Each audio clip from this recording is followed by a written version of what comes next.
Allah. Anne. Korkma, tamam, yok bir şey. Korkmasın.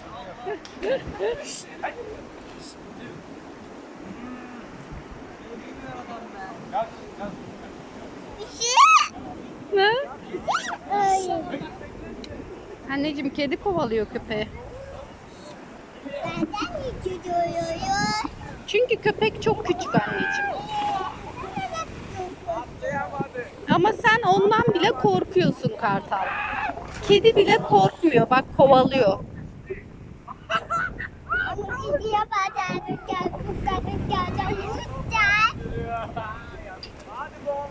Ama o küçük olduğu için korkmuyor. Ama sen korkuyorsun.